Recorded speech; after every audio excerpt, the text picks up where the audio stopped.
Assalamualaikum warahmatullahi wabarakatuh. Selamat siang semuanya. Bagaimana kabarnya hari ini? Semoga kalian semuanya dalam keadaan sehat walafiat. Untuk kelas 12 yang Bapak cintai, yang Bapak banggakan, mohon maaf ya untuk sekarang ini pembelajaran jarak jauh. Bapak ada di rumah, kalian ada di sekolah, namun kalian tetap harus semangat ya untuk belajar, jaga kesehatan. Semoga Allah selalu melindungi kalian semuanya.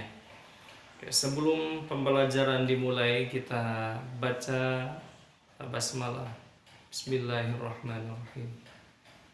Oke, untuk materi sekarang yaitu kajian Quran Surat Luqman ayat 13-14 mengenai konsistensi beribadah sebagai perwujudan syukur kepada Allah Subhanahu wa taala.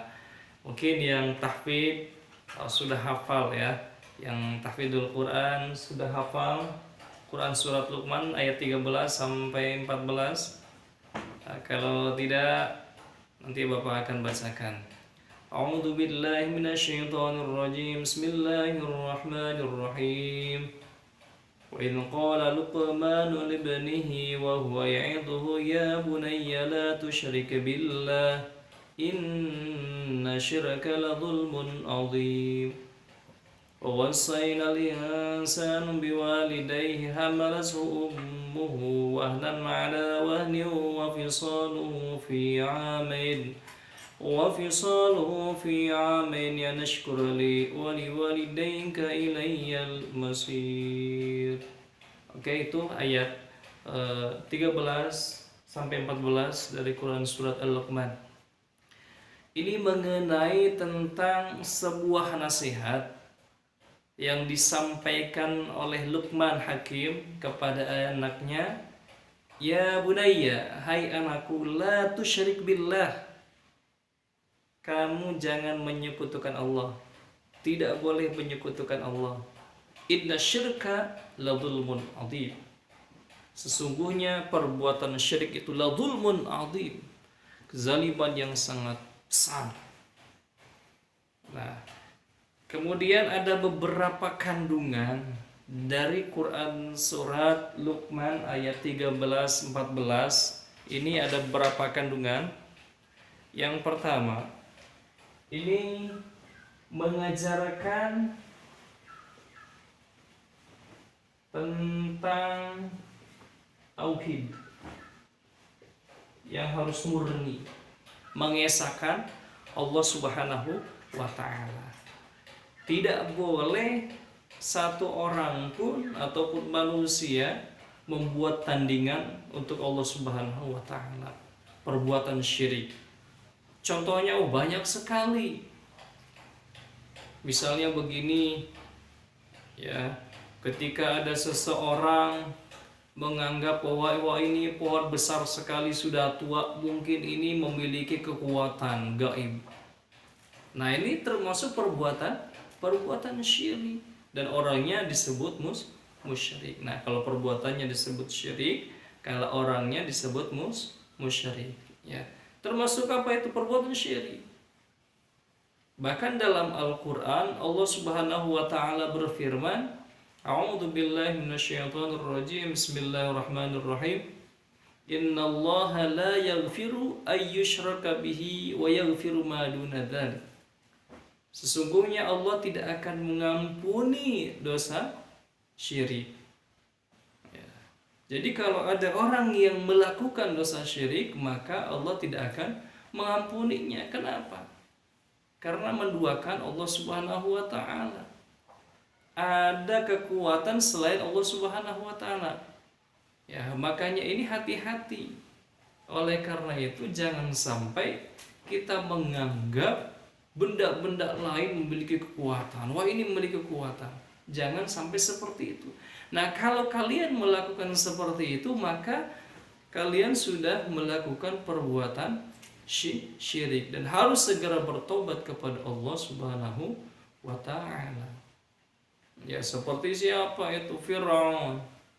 Tahu Fir'aun itu di zaman Nabi Musa menganggap dirinya itu adalah Tuhan. Namun ketika dia tenggelam, ya, ketika sakaratul maut di lautan, dia ingin bertobat namun tidak bisa. Karena nyawanya sudah berada di tenggorokan.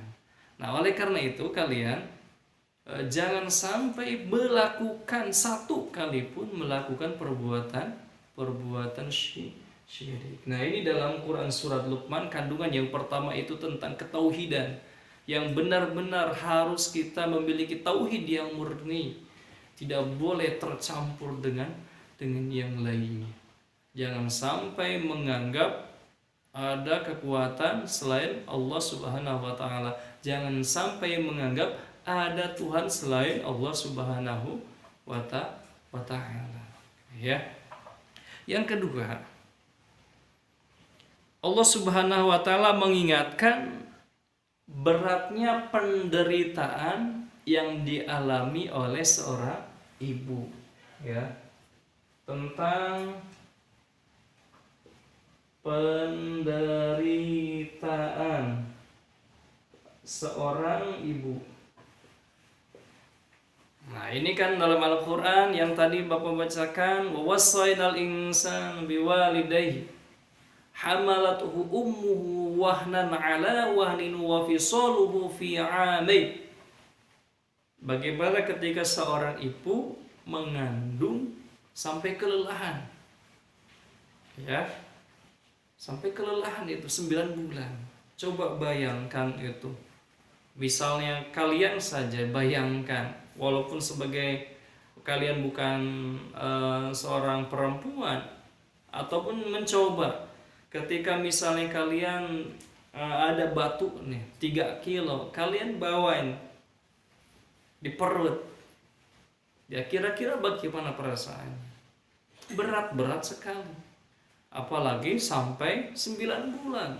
Kemana saja dibawa itu.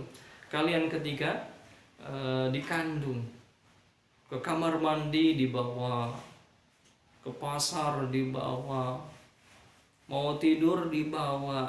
Nggak bisa, nah kamu di sini aja dulu. Ibu mau ke kamar mandi, nggak bisa.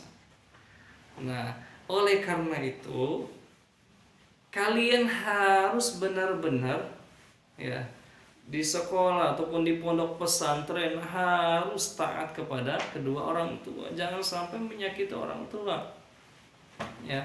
Apalagi kalian ini santai-santai di pondok pesantren, santai, tidak mengaji, di sekolah tidak belajar.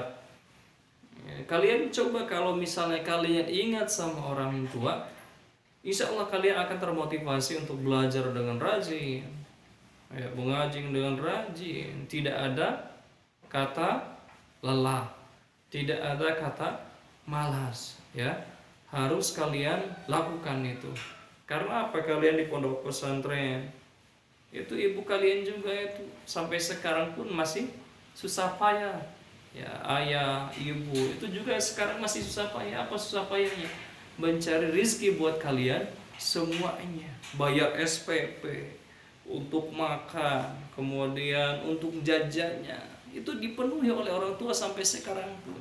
Oleh karena itu kalian tidak boleh sampai mengecewakan kedua orang tua kalian, ya. Kemudian dalam kandungan surat ini sebagai ada tanda harus bersyukur kepada Allah Subhanahu wa taala dan juga orang tua. Ya. Dalam kandungan Quran surat Luqman ayat 13 sampai 14, ini kandungannya kalian harus selalu bersyukur kepada Allah dan juga kedua orang tua. Anishkurli waliwalidayka ilayyal masir, itu dalam ayat Quran surat Al-Luqman. Sebagai tanda syukur kepada Allah Subhanahu wa taala bagaimana? Banyak sekali, ya. Kalau dengan mulut ketika kita mendapatkan nikmat mengucapkan alhamdulillah. Nah, itu tanda bersyukur dengan apa? Dengan mulut, dengan ucapan, dengan perbuatan. Ya kalian seperti itu.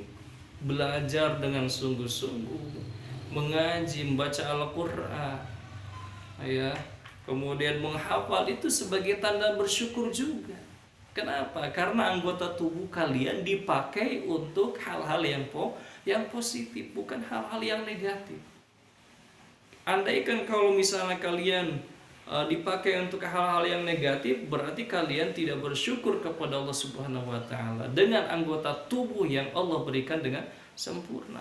Mata ini masih berfungsi untuk bisa melihat, maka digunakan harus dengan hal yang positif.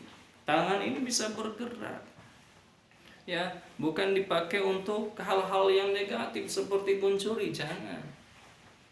Ya, menulis ilmu itu termasuk apa? Mensyukur nikmat Allah Subhanahu wa taala. Ya. Kemudian kedua orang tua, ya, berterima kasih kepada orang tua yang tadi, ya, kandungan yang kedua itu bagaimana orang tua, ya, harus bersyukur. Ya, berterima kasih kalau bahasa Indonesianya. Kalau bahasa Arabnya bersyukur itu, ya. Nah, itu sebagai tanda terima kasih kepada orang tua. Jangan sampai itu mengecewakan orang tua. Jangan sampai menyakiti hati orang tua. Ya, itu kan ada itu dalam sebuah cerita itu kan. Sa'labah itu pernah menyakiti orang tua satu kali. Ya. Itu bagaimana ketika sakaratul maut dia susah sekali.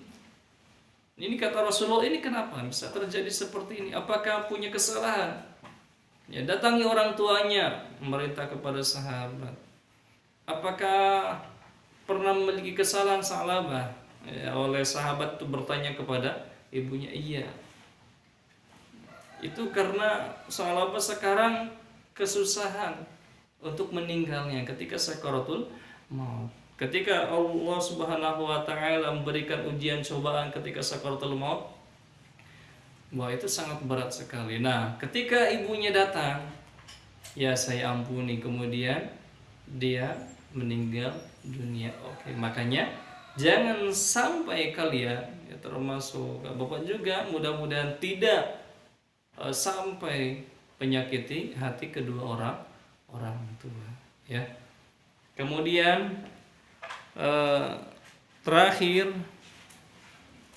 adalah jangan sampai melakukan perbuatan syirik, ya, yang tadi perbuatan syirik satu kali pun, ya, yaitu sebuah kesalahan besar yang tadi dicontohkan seperti Firaun, ya, kemudian Raja Namrud, kemudian banyak sekali, ya.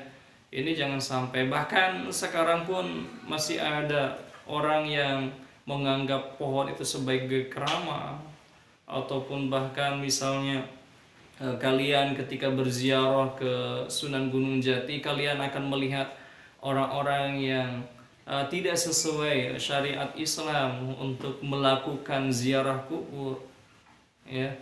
Itu jangan sampai terjadi seperti itu. Ya, mudah-mudahan kita diselamatkan oleh Allah Subhanahu wa taala dari perbuatan syirik, ya. Itu kemudian nanti kalian untuk tugasnya, Bapak harapkan kalian menulis Quran surat Luqman ayat 13 sampai 14 beserta terjemahannya. Yang belum hafal harus dihafalkan. Nanti ketika Bapak dan kalian bertatap muka ketika suatu saat nanti Bapak akan cek ini siapa yang menulis, siapa yang tidak, siapa yang sudah hafal, siapa yang belum hafal. Itu saja, ya, untuk pertemuan kali ini dicukupkan. Kita tutup dengan membaca hamdalah dan doa kafaratul majlis. Alhamdulillahirabbil alamin. Subhanakallahumma wa bihamdika asyhadu an la ilaha illa anta astaghfiruka wa atubu ilaik. Wassalamualaikum warahmatullahi wabarakatuh.